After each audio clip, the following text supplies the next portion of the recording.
according to IMD, heat wave conditions prevailing in most parts of Delhi, Punjab, Haryana, Chandigarh, and western Uttar Pradesh, along with Himachal, Uttarakhand, and parts of northern Madhya Pradesh as well. The relentless heat wave in the capital has claimed 5 lives in the past 72 hours and at least 7 more in Noida. What's more concerning at this point is also the fact that it's not just the maximum temperatures that is creating records and wreaking havoc, but also the minimum temperatures, which are 5 to 6 degrees above normal. In fact, let me go across straight to my guest who's been joining me at this point, Mahesh Palawat, Vice President of Meteorology and Climate Change from Skymet. Mr. Palawat, thank you so much for speaking to me right now. The first question I'm going to ask is something which a lot of our viewers may be asking, that yes, we can understand why the days are so hot. Why are the nights so unbearable as well? They're all above 35 degrees for most of the night. Since last many days, we have seen the westerly hot and dry winds are blowing across Indo-Gangetic Plain, right from Punjab, Haryana, North Rajasthan, Uttar Pradesh, Bihar, Jharkhand, and Gangetic West Bengal. These hot and dry winds are blowing across Baluchistan, Sindh, and Thar desert of Rajasthan, and there is no, we can say, pre-monsoon activities since later part of May. And now also we do not anticipate any significant weather activity over North Rajasthan or somewhere over central parts of Rajasthan. But now the weather activities will be over Punjab, Haryana, and parts of Ganganagar, Hanumangarh, that is northwest Rajasthan, Delhi NCR, and parts of West Uttar Pradesh today and tomorrow, leading to some relief.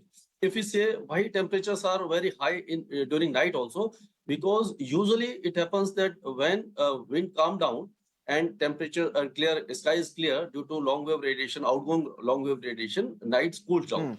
But as the loo, in Hindi we say the loo or hot winds are blowing across Indo-Gangetic Plain during night hours also, so they are not allowing the temperature to drop. That's why the temperatures are above normal and warm night conditions are prevailing. Warm night means when maximum is 40 degree or more and departure in minimum temperature is 4.5 degree or more. So 33, 34, and today Delhi has recorded 35.2 degree, which is highest ever recorded minimum temperature in the month of June. Yeah. So you're saying that it's because of the fact that those warm winds continue to blow in from central and northern Rajasthan. Yeah? Is this a direct consequence of the denudation of the Aravalli Hills, which is why there is no natural barrier which now protects Delhi and the rest of North India from the climatic conditions of the Thar Desert? Yes, we do not have any high mountain or some barrier which can reduce the intensity or you can the speed of the winds blowing from Thar Desert and Sindh Balochistan.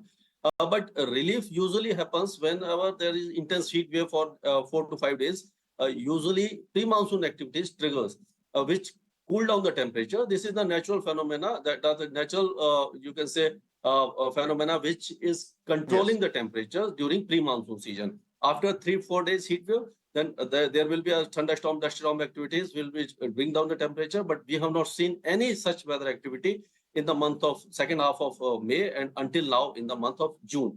So that's why we think that temperatures are rise. It is a direct correlation with climate change, because in until January this year, we have not seen any significant western disturbance approaching western Himalayas. Hills were very warm and almost dry until January, which is very unusual.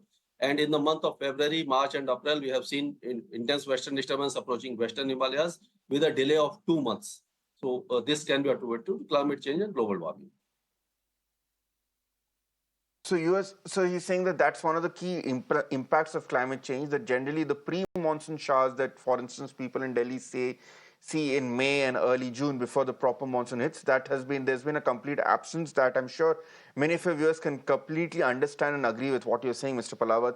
What does that now impact on the overall regular monsoon forecast as well? Because last month, if I'm not mistaken, the IMD had forecast a more than normal or a more than usual for monsoon for the entire country. But now we understand that that forecast has been revised now, because in June itself, India has received 20% less rainfall than what was predicted.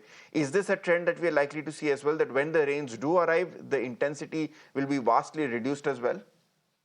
See, Kamsu, we have seen the eastern half of arm of monsoon progressed very fast on May 31st itself, it reached Sikkim.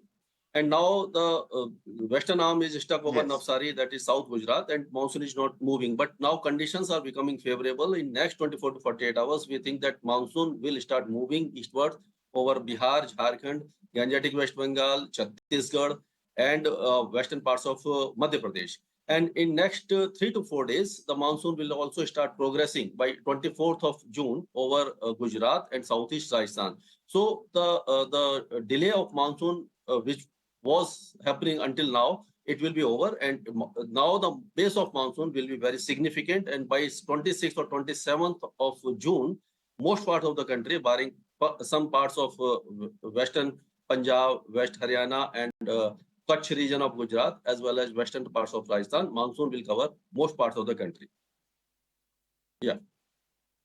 So when do we? So you're saying that we expect rain, the monsoons to hit Delhi, for instance. Once again, I'm focusing on Delhi because that's where the brunt of the problems are being experienced. We expect the monsoons to hit Delhi by around 25th or 26th of June. Am I right, sir? No. Today and tomorrow on 19, 20, there may be some showers or dust storm activities which will give significant relief to Delhi, Okay. NCR, and adjoining parts. And the monsoon rains are expected around 26th or 27th of June.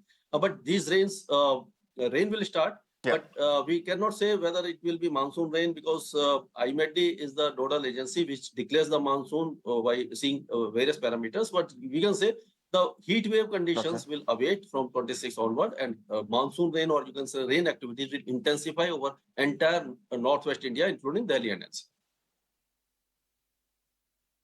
Okay, Mr. Palawat, the other big question that a lot of our viewers have been calling in to raise their concerns as well. Why are the hills so hot? Because they're trying to escape the heat in the plains in Delhi and in adjoining areas and trying to go to the hills. But even in Shimla, in Nainital as well, the heat wave conditions are going on. They're looking at maximum temperatures above 40 degrees Celsius. Is that also an implication or at least an indication of climate change that even the hills have not been spared? Yeah, it's done so because we have seen the temperatures crossing 44-degree mark in Jammu. Nainital is upper 30s. And heat wave to severe heat wave conditions were prevailing over parts of Himachal Pradesh, South Uttarakhand, Jammu division, and which is very uncommon. We have not seen this type of weather since last many days. This may be the first instance that we have seen heat wave conditions over hilly destinations also. So this is the direct impact of climate change. The seasons are shifting, the winters are shifting, and the monsoon, usually the monsoon make an onset over Kerala on June 1st. And since last 2 to 3 years, we have seen that it is monsoon rains are spilling over until mid-October. So there is a shift in weather pattern due to climate change and global warming. And now due to lesser intensity of western disturbances and lesser amount of snowfall over hilly destination or even hilly areas of western Himalayas, we have seen heat wave conditions. And now in coming months, the rivers which are originating from that area will also dry up gradually because they require the vast amount of snowfall should be dumped in the month of January, December, January, February. These are 3 months where the intensity of snowfall is very high. But this year we have not seen such intensity over Western Himalayas as well. Yeah. Okay. Mahesh Palawat, my final question to you, sir, is what should our viewers do to try and stay safe from the heat? From what you say, it's going to take about at least a week for this heat wave conditions to start subsiding, and even then we don't know as to what will be the extent or the intensity of the rainfall. So till then, how should people stay safe from this heat? For next 24 to 48 hours, there may be marginal relief, but again, the temperatures are going to increase. So if you are going out, try to avoid going out between 10 a.m. and 4 p.m. because this is the crucial period when temperatures are very high. And now the winds will be changing. The humidity will also increase. That way, the discomfort level will increase, leading to sunstroke and heat stroke. If you are going out, cover yourself, take an umbrella, take adequate water. Hydrate yourself, keep hydrating yourself, and take regular rest. If you are working outside in open sun like laborers and rickshaw pullers and vendors, every half an hour or after 1 hour, they should go in some shaded area to cool down and take adequate water or liquid so that your body will keep away from, or you can say that you will escape from heat stroke and sunstroke, which is very fatal. And during last 24 to 36 hours, we have seen 17 people lost their life in Delhi and NCR, include Delhi and Noida. Yeah. Absolutely. That is most concerning as well. Thank you so much, Mr. Mahesh Palawat. I hope our viewers have benefited from this conversation as well in terms of understanding why it's so hot at this point, especially during nightfall, and what they can avoid to try, what they can ensure to try and avoid falling victim to it. Thank you so much, Mr. Mahesh Palawat. We